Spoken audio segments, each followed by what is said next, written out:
राधे राधे दोस्तों, जय श्री कृष्णा। फाल्गुन पूर्णिमा 12 पूर्णिमा में सबसे आखिर में आने वाली पूर्णिमा है और हिंदू नववर्ष का आखिरी महीना फाल्गुन का महीना होता है। इसमें मुख्य रूप से भगवान विष्णु और सत्यनारायण भगवान कृष्ण के साथ साथ भगवान शिव की पूजा का भी विधान है। फाल्गुन पूर्णिमा की कथा होली पर्व को भी दर्शाती है और यह कथा राक्षस हिरण्यकश्यप और प्रहलाद से संबंध रखती है। इस कथा के अनुसार हिरण्यकश्यप अपने पुत्र प्रहलाद को मृत्युदंड देना चाहते थे क्योंकि उनका पुत्र भगवान विष्णु जी का भक्त था और हिरण्यकश्यप भगवान विष्णु को अपना शत्रु मानता था।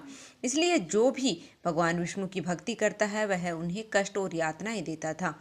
ऐसे में जब उसने अपने पुत्र प्रहलाद को जलती हुई अग्नि में बिठाया तब जलती हुई अग्नि भक्त प्रहलाद का कुछ भी नहीं बिगाड़ पाई, लेकिन भक्त प्रहलाद की बुआ उसी होलिका की अग्नि में जलकर भस्म हो गई।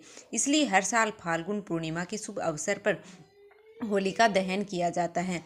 तो आज की वीडियो में हम जानेंगे साल 2025 में फाल्गुन पूर्णिमा की सही तिथि, व्रत और स्नान दान के शुभ मुहूर्त के साथ साथ ही आप जानेंगे होलिका दहन के शुभ मुहूर्त के बारे में भी। इस बार फाल्गुन पूर्णिमा की तिथि प्रारंभ होगी 13 मार्च दिन गुरुवार को सुबह 10:36 पर और पूर्णिमा की तिथि का समापन होगा 14 मार्च शुक्रवार को दोपहर 12:23 पर। इस बार क्योंकि गुरुवार और शुक्रवार दोनों ही दिन पूर्ण तिथि रहेगी, ऐसे में 13 मार्च गुरुवार को पूर्णिमा का व्रत रहेगा और होलिका दहन भी इसी दिन किया जाएगा। श्री सत्यनारायण भगवान का व्रत भी इसी दिन रखा जाएगा और दोपहर के समय आप कथा पढ़ सकते हैं या फिर श्रवण कर सकते हैं। उदया तिथि में पूर्णिमा का स्नान और दान किया जाता है, तो 14 मार्च शुक्रवार को स्नान दान की पूर्णिमा रहेगी। इस दिन रंग खेला जाएगा। साल का पहला चंद्र ग्रहण भी इसी दिन लगने वाला है। आप जानते हैं फाल्गुन पूर्णिमा व्रत वाले दिन रहने वाले शुभ मुहूर्तों के बारे में। इस दिन सूर्योदय होगा सुबह 6:41 पर और सूर्यास्त शाम को 6:31 पर होगा। ब्रह्म मुहूर्त का समय सुबह 5:04 से 5:52 तक रहेगा और इस बार 13 मार्च को भद्रा भी लग रही है। भद्रा बहुत ही अशुभ समय माना जाता है। भद्रा सुबह 10:30 बजे से रात्रि में 11:26 तक रहेगी। भद्रा का वास पृथ्वी लोक और पाताल लोक और स्वर्ग लोक में होता है।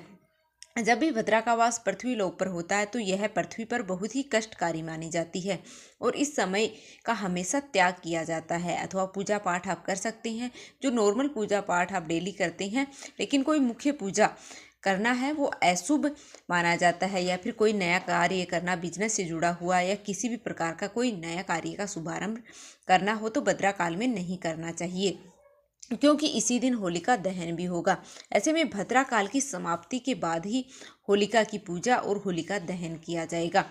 राहु काल को भी अशुभ माना जाता है। राहु काल इस दिन दोपहर 1:30 से 3 बजे तक रहेगा।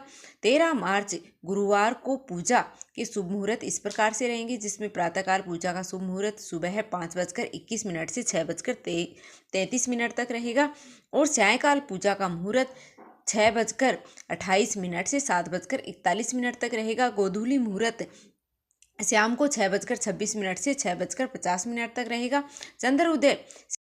चंद्र उदय होगा शाम को 5:54 पर। चंद्र देवता को इस समय के बाद आप कभी भी अर्घ दे सकते हैं। 14 मार्च शुक्रवार को यानी कि फाल्गुन पूर्णिमा के स्नान दान वाले दिन प्रातःकाल पूजा के मुहूर्त हैं वो इस तरह से हैं। सुबह 5:20 से 6:32 तक अभिजीत मुहूर्त रहेगा। दोपहर 12:12 से 12:59 तक राहु काल है वो 10:30 बजे से 12 बजे तक रहेगा और इस बार होलिका दहन का मुहूर्त रहने वाला है 13 मार्च दिन गुरुवार को रात्रि में 11:26 से 12:30 तक। पूर्णिमा तिथि पर विधि विधान से भगवान का पूजन करके यदि संभव हो तो उपवास रखना चाहिए।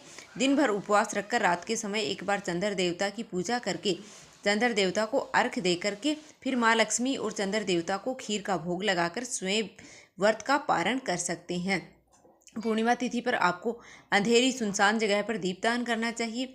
जितना भी पवित्र धार्मिक पौधे वृक्ष धर्म बताए गए हैं उनके नीचे जहाँ तक हो सके अधिक से अधिक दीपदान करना चाहिए और पूर्णिमा पर पीपल वृक्ष के नीचे दीपदान करके और कोई फल या मिठाई अर्पित करने से पितरों की कृपा प्राप्त होती है।